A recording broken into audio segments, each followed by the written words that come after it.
Devant vous une feuille de la citation du Sefer HaMitzvot du Rambam, donc qui est le livre dans lequel il énumère les différentes mitzvot de la Torah, et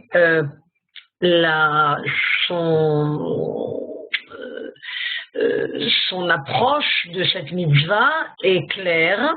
Pour lui, la mitzvah de prier est une mitzvah mideoraita, c'est une mitzvah de la Torah, bien que le terme de prier ne semble pas explicite dans le texte. C'est la raison pour laquelle, dans sa citation du Sefer HaMitzvot que vous avez sous les yeux, il cite donc les différents psukim relatifs à cette mitzvah. Vous avez ici les psukim qui correspondent à ces citations. Mitzvah achamishit et atzivui shenitzavenu leovdo. Donc il s'agit de le cinquième commandement positif auquel nous sommes donc astreints, et il est une obligation, de servir Dieu. Hein, c'est les ovdo, servir Dieu. Alors, à quelle question répond le Rambam? En fait, il répond à la question: est-ce qu'il s'agit d'une mitzvah de la Torah ou d'une mitzvah des Rabbanan? Et là, sa kavana est tout à fait claire, son but, son approche est tout à fait claire. Nitzavenu leovdo. Dans le texte apparaissent dans plusieurs psukim, dans plusieurs sources, atzivui aze kama pe'amim, donc plusieurs fois apparaît dans le texte de la Torah, va avadtem et Hashem Elokechem dans Shemot, comme vous pouvez le voir, au Perek Kav Gimel. Ensuite, Veoto ta'avodu dans Dvarim, et vous avez deux autres citations dans Dvarim. Il s'agit ici des 4 citations les plus célèbres, les plus connues, sur lesquelles le Rambam s'appuie. Veoto ta'avdu dans Dvarim 13, Veoto ta'avod dans Dvarim Vav, ou les Ovdo dans Dvarim Yud Aleph. Chaque fois dans un contexte différent, nous retrouvons ce terme qui exprime donc l'obligation de l'homme de servir Dieu. Et apparemment, donc, cet impératif qui est répété à plusieurs reprises dans le texte de la Torah, dans le texte biblique lui-même, concerne apparemment donc une catégorie de mitzvot tout à fait générale. Servir Dieu, c'est une obligation générale. Et pourtant, le Rambam, lui, fixe de manière indiscutable, on va dire, cette prescription comme quelque chose de tout à fait précis. Il s'agit en effet de la prière. Étant donné que nos sages nous ont présenté dans la Gemara la définition du service divin comme étant un service qui passe par le cœur. La avod est Hashem balev. Et bien sûr, le Rambam fait un rapport entre cette définition qui est donnée beaucoup plus tôt dans les textes talmudiques et dans son Sefer HaMitzvot, dans lequel il déclare de manière claire et précise: il s'agit de servir Dieu par le cœur. Ceci donc nous amène à la conclusion qu'il s'agit effectivement de la prière, comme nous l'avons déjà présenté plusieurs fois, aussi bien dans les autres Mekorot, aussi bien dans les autres philosophes qui ont développé cette idée de la prière, que dans les sources de la Torah elle-même. La avod et Hashem balev, c'est le itpalel. C'est servir Dieu par le cœur, il s'agit de la tfila, de prononcer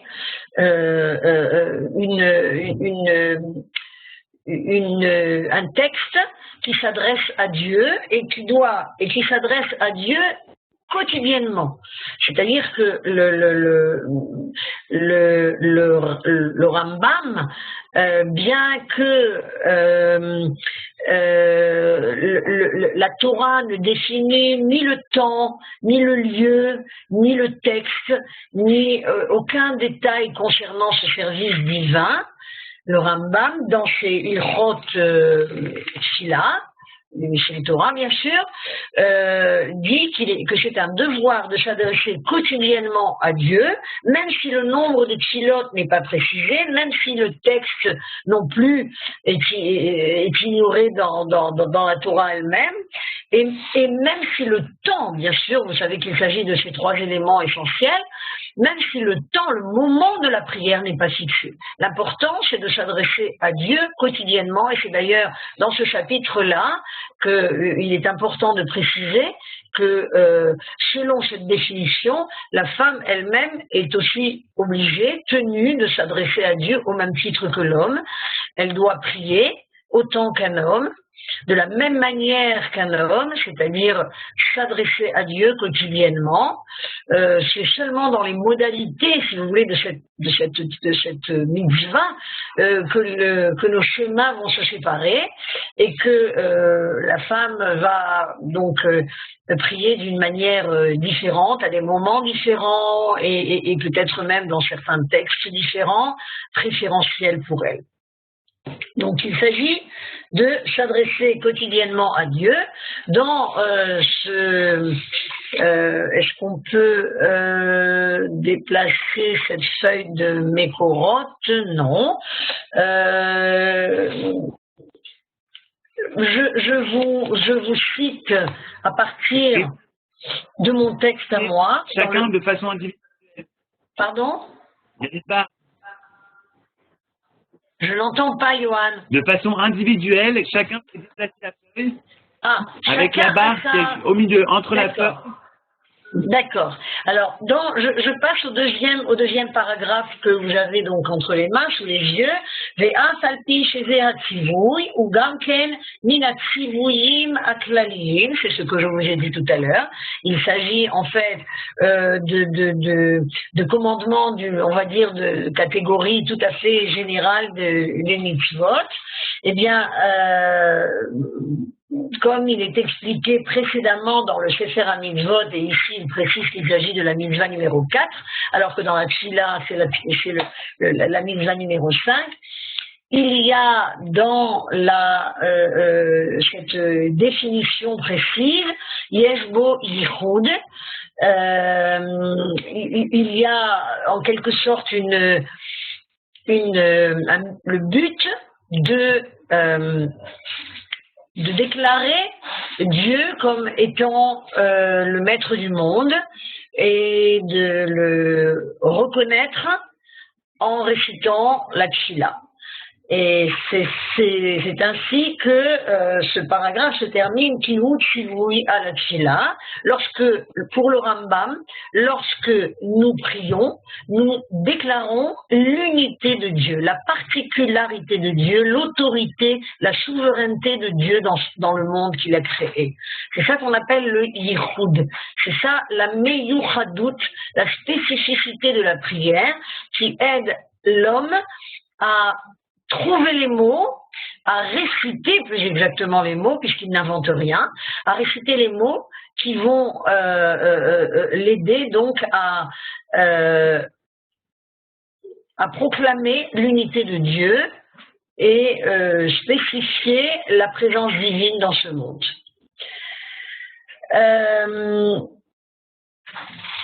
Maintenant, il y a un autre élément que le Rambam précise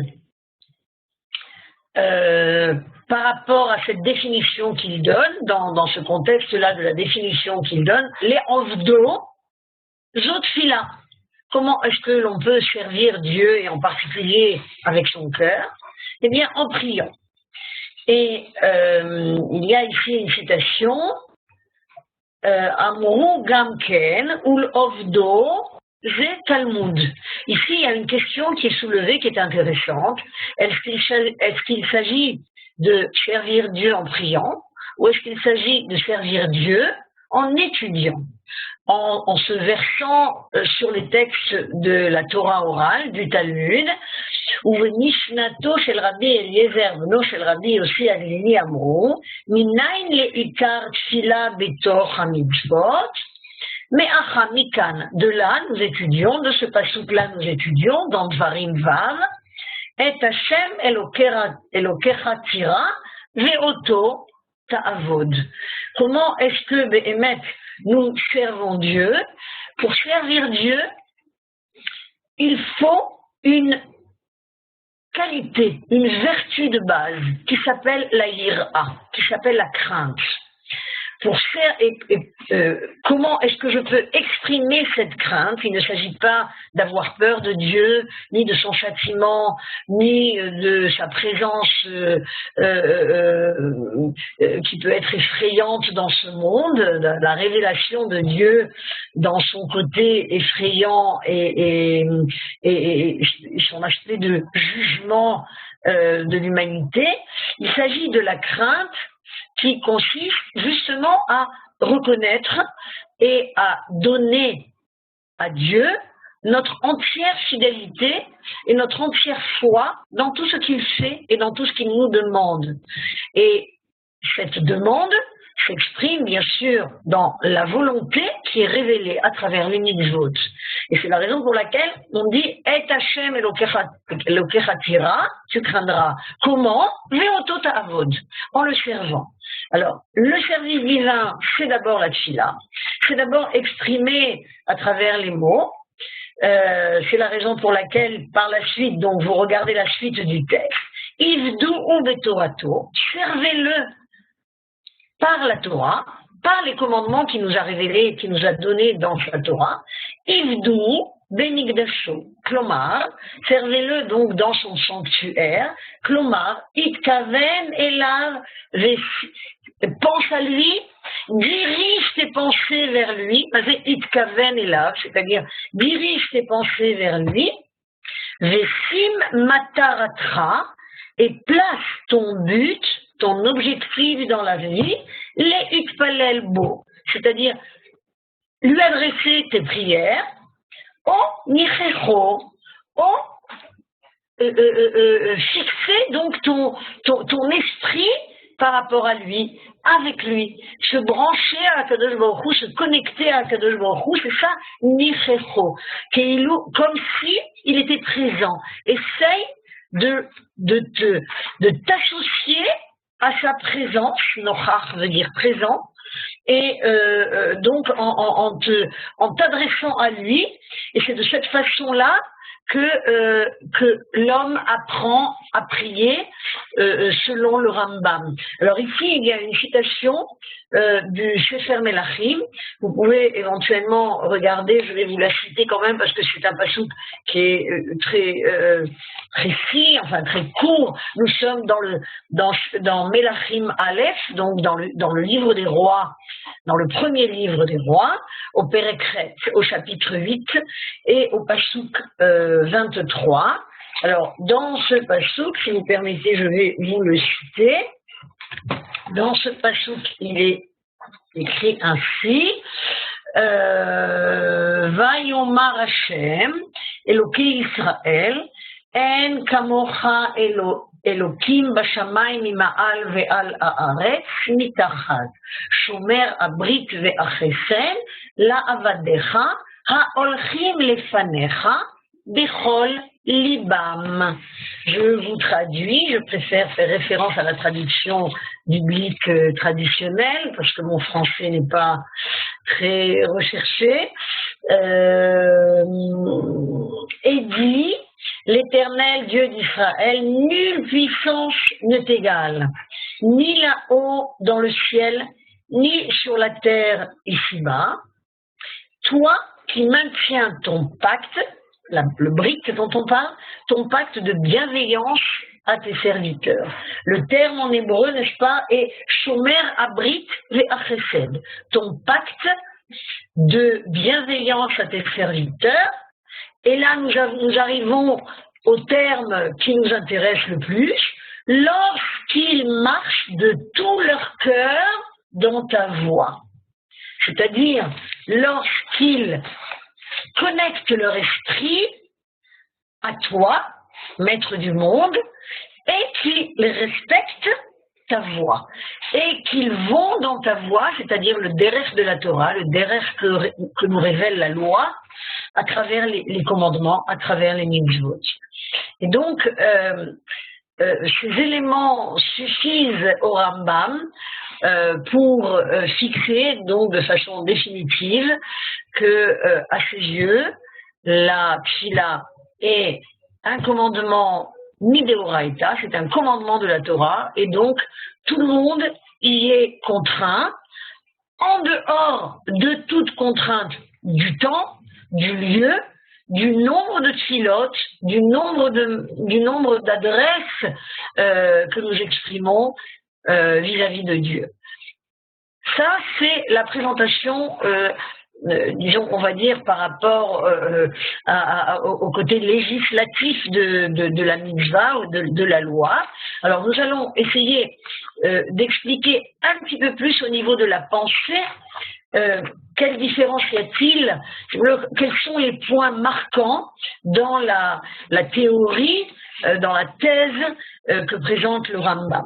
Alors, il y a donc le premier point que nous venons d'expliquer, c'est un devoir. Un devoir, ça s'appelle en hébreu une chova, n'est-ce pas? C'est une obligation pour l'homme de prier. C'est de cette façon-là qu'il sert Dieu de tout son cœur. C'est le makor, c'est la source qu'il apporte dans le Sefer HaMitzvot. Le deuxième élément que le Rambam développe, nous l'avons aussi cité, c'est le devoir de s'adresser à Dieu quotidiennement. Et à ce sujet, le Rambam dit qu'un homme doit s'adresser à Dieu dans différentes formes de langage. La louange, c'est-à-dire le shevach en hébreu, la demande, la bakasha, ou bien la reconnaissance, la hoda'a. Et vous remarquez bien sûr que ces trois expressions de la prière, nous allons les retrouver dans le Shmoné Esrei, qui représente le cœur même de la Tfila, l'essentiel de la Tfila, qui a été fixé déjà bien avant que le Rambam parle de ce texte-là, et de manière générale, un homme, une femme, un être humain doit rendre grâce à Dieu pour tous les bienfaits que Dieu déverse sur lui, chacun selon ses possibilités. Le Rambam précise, c'est chacun selon sa possibilité. Donc c'est un élément intéressant dans la thèse du Rambam. Cela il le développe bien sûr dans les Hilchot Teshuvah, dans le premier chapitre des Hilchot Teshuvah, tout à fait au début. Apparaissent dans son exposé, dans sa thèse à lui, la manière, les modalités, si vous voulez, de la prière. Et le Rambam explique toujours dans les Hilchot Tfila, dans les passages suivants, on est déjà dans la loi 3, 4, 5, les paragraphes 3, 4, 5. Qu'est-ce que cela signifie que chacun doit prier selon ses moyens, selon sa capacité? Et il en a effectivement toujours été ainsi depuis Moshe Rabbeinu jusqu'à Ezra, jusqu'à l'époque de Ezra, c'est-à-dire après la destruction du premier temple. Effectivement, chacun priait selon sa capacité, selon ses moyens. 1 fois, 2 fois, 10 fois dans la journée, s'il en avait la possibilité. Chaque homme décidait de lui-même la manière dont il allait s'adresser à Dieu. Et puis, lorsque apparaît lorsque Israël est exilé, à l'époque donc du Khurban Bayit Rishon, au moment de la destruction du premier temple, étant donné que les Bnei Israël ont été mêlés à toutes les autres nations et que chacun parlait sa langue et qu'ils étaient dispersés un petit peu partout, pas seulement dans le Moyen-Orient, mais plus tard nous découvrons que les Juifs sont allés bien plus loin que le Moyen-Orient. Eh bien, Ezra, en prenant conscience de cet état de décomposition, nous dirons, de la nation d'Israël, alors c'est là qu'il va instituer, aidé par les Anshe Knesset Agdola, les gens de la grande synagogue, comme on les appelle, les fameuses 18 bénédictions, le Shmoné Esrei, et à travers ces 18 bénédictions qui représentent un plan tout à fait clair et qui va devenir quelque chose de traditionnel et de central dans la tfila des Bnei Israël, dans la tfila du peuple, nous retrouvons effectivement les trois thèmes dont nous parlions tout à l'heure, les trois catégories de tfilot qu'un homme doit adresser à Dieu tous les jours, le shevar, la bakasha et la oda'a, c'est-à-dire la louange, la demande et la reconnaissance qu'il doit adresser quotidiennement à Dieu. La différence avec la période qui est antérieure au Khurban Abayit, c'est-à-dire à la destruction du premier temple, c'est que l'homme n'a plus vraiment d'effort à faire. Il s'agit pour lui uniquement de lire, de réciter un texte qui a été qui a été composé, structuré de manière parfaite par nos sages, et il s'agissait là donc de donner déjà un contenu et une forme construite à la tfila, et cette forme construite de la tfila, cette structure qui allait servir de base à beaucoup d'autres textes qui apparaîtront plus tard dans le temps, enfin au fil du temps, eh bien l'homme réussit à épancher son cœur, à s'identifier de manière précise à tout ce qu'il ressent. Nous ne pouvons pas maintenant, dans le contexte de ce cours immédiat, parler du contenu détaillé de la tfila du Shmoné Esrei, puis j'imagine que vous la connaissez, mais c'est très important de comprendre que si nous devions nous-mêmes composer une tfila, si aujourd'hui il existait un Sanhedrin, comment on appelle ça, un Anshe Knesset Agdola, un tribunal de sages, et qu'ils nous demandaient, ils nous chargeaient de la mission de composer une tfila, jamais nous ne serions arrivés à un résultat aussi parfait que celui de nos sages. Et cette réalisation absolument extraordinaire du texte va justement aider l'homme à canaliser de manière beaucoup plus éducative, pédagogique, sérieuse, la prière de l'homme en tant qu'individu et aussi en tant que communauté, et rendre la prière accessible à tout le monde. Lorsque le texte est prêt, lorsqu'il est déjà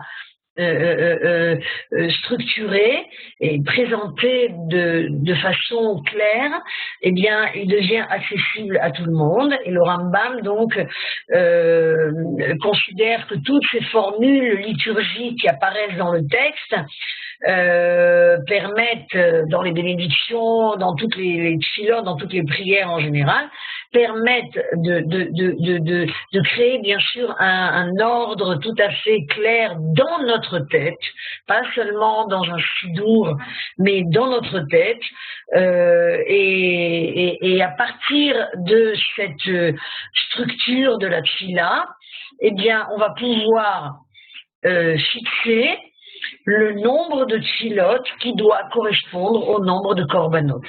C'est à partir de ce moment-là que, effectivement, nos sages ont fixé qu'il y aurait un nombre de tfilot, un nombre de prières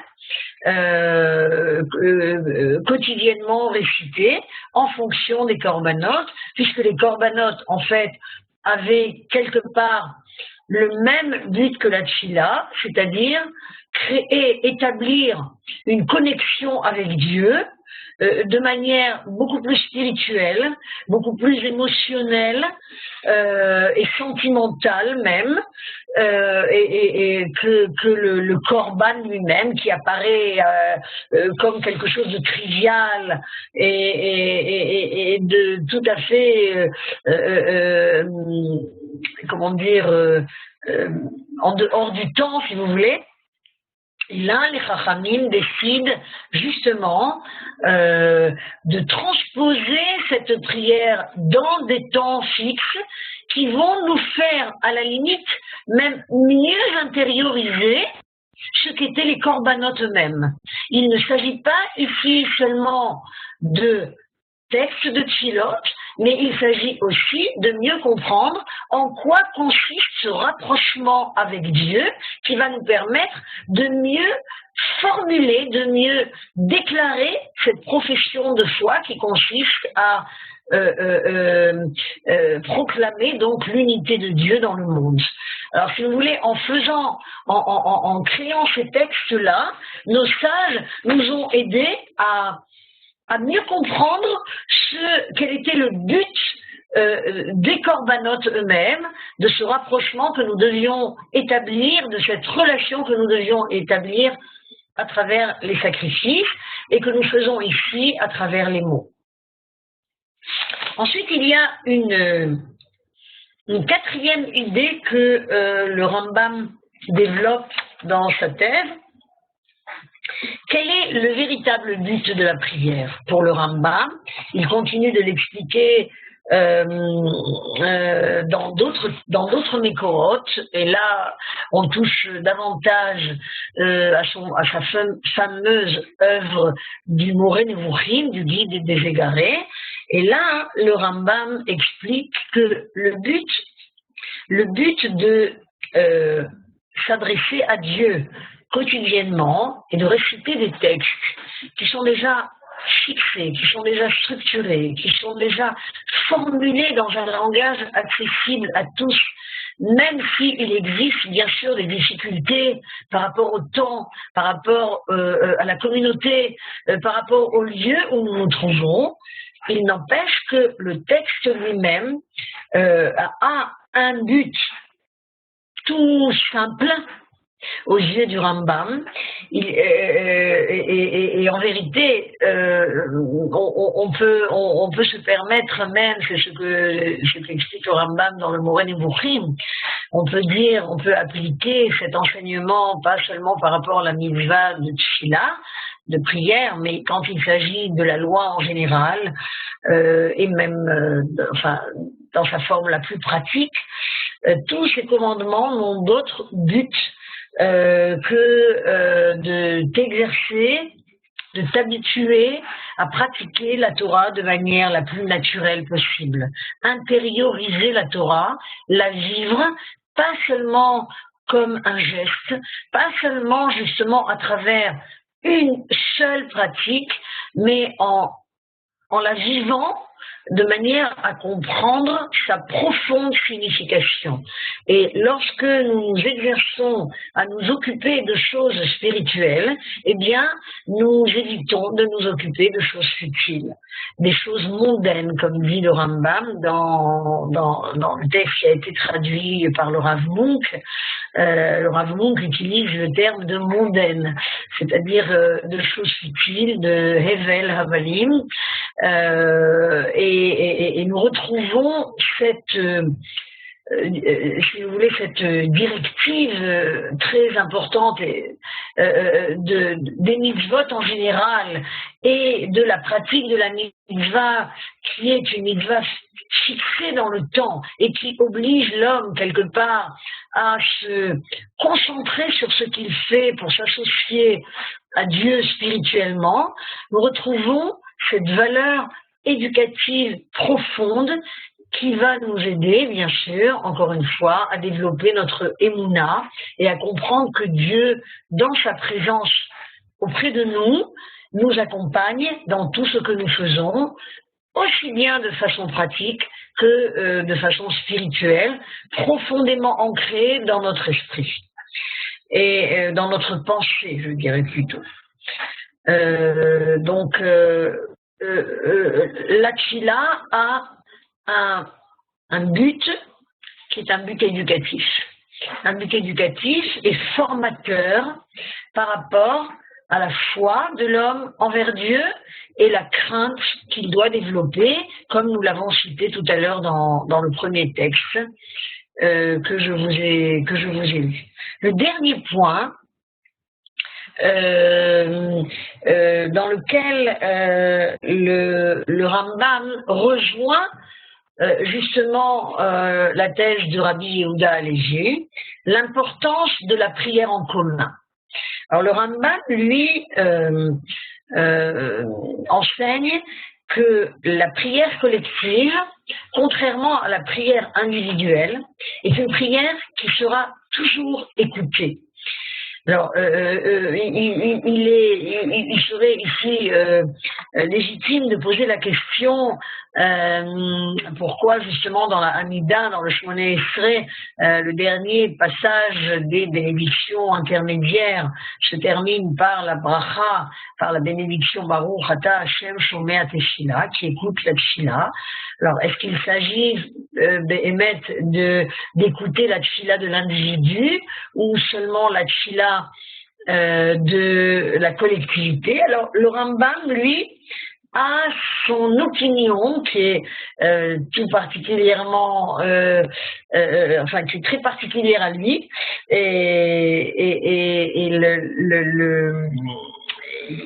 il développe la thèse donc que la prière collective est une prière qui est toujours entendue par Dieu, même s'il y a dans ce tzibour dont nous avons déjà parlé, même s'il y a bien sûr des Rechaïm, même si au sein de cette communauté il existe des gens qui sont des fauteurs, des pécheurs, cela n'empêche pas que notre Tchila pourra monter vers Dieu et justement c'est la seule manière aux yeux du Rambam que de faire passer notre prière vers Dieu, d'élever notre prière vers Dieu si nous sommes en communauté et la balance penche du côté des mérites et non pas des fautes. Et c'est la grande, la valeur la plus profonde de ce qu'on appelle le Tchila des Minyan, Tchila des Tzibour, la prière en communauté. Alors, donc il insiste sur le fait qu'il y a quand même une différence entre la Tchila de l'individu et la Tchila qui est en commun. C'est la raison pour laquelle un homme qui va donc se trouver dans le cadre de la halakha qui va être fixé donc plus tard, que un homme est tenu d'aller prier avec la communauté à des moments précis et bien sûr dans un lieu précis, ce qui n'a pas été mentionné dans le texte de la Torah et qui apparaît plus tard, donc d'abord dans le Talmud et puis ensuite dans la halakha, pour nous montrer que tous les avantages qui existent dans la communauté en minyan ne sont véritablement, non véritablement de dimension, ne reçoivent cette dimension spirituelle pour lesquelles ils existent,